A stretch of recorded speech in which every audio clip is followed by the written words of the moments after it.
అస్సలాముఅలైకుం నమస్తే. ఈరోజు మా ఇంటికి కొత్త ఫ్రెండ్ వచ్చింది. అయితే దీని పేరు వచ్చేసి క్రోటన్ ప్లాంట్ అనమాట. ఇందులోని వేరే వేరేగా ఉంటాయన్నమాట లీవ్స్. అంటే ఆకులు వేరే వేరేగా ఉంటాయి. నేను ఈ ఆకు మాత్రం తీసుకున్నాను. బాగా కనిపిస్తుంది, కలర్ఫుల్గా ఉందని. మీరు ఎవరైనా గార్డెన్లో పెంచాలనుకుంటే ఇది పెంచండి, లేకపోతే మన అవుట్డోర్ పెంచాలనుకుంటే మాత్రం ఇలా పెంచుకోవచ్చు. నేనైతే ఆ గేట్ దగ్గర పెడతాను. అలాగే ఇంకోటి ఏంటంటే, ఇది తడిగా ఉన్నప్పుడు వాటర్ వేయకండి. తడిగా ఉండడం వల్ల మనకి చెట్టు ఎదగదు, అలాగే పాడైపోతుంది. పొడిగా ఉన్నప్పుడు మాత్రం వాటర్ వేయాలి. 3 నెలలకు ఒకసారి కంపోజర్ అంటారు కదా, మనకి ఇంగ్లీష్ అంత బాగా రాదు. అయితే 3 నెలలకు ఒకసారి మార్చుకోవాలి.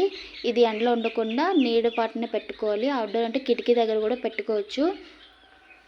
అలాగే మనం కొద్ది కొద్దిగా వాటర్ వేసింది ఆల్రెడీ వేసాను, మీకు చూపించడానికి వేస్తున్నాను. మనకి లీవ్స్ కూడా బాగా నీట్గా కనిపించాలంటే ఇలా వేసుకోవచ్చు. నా వీడియో మీకు నచ్చిందా? అయితే లైక్ చేయండి, షేర్ చేయండి, సబ్స్క్రైబ్ కూడా చేసుకోండి. Thank you for watching.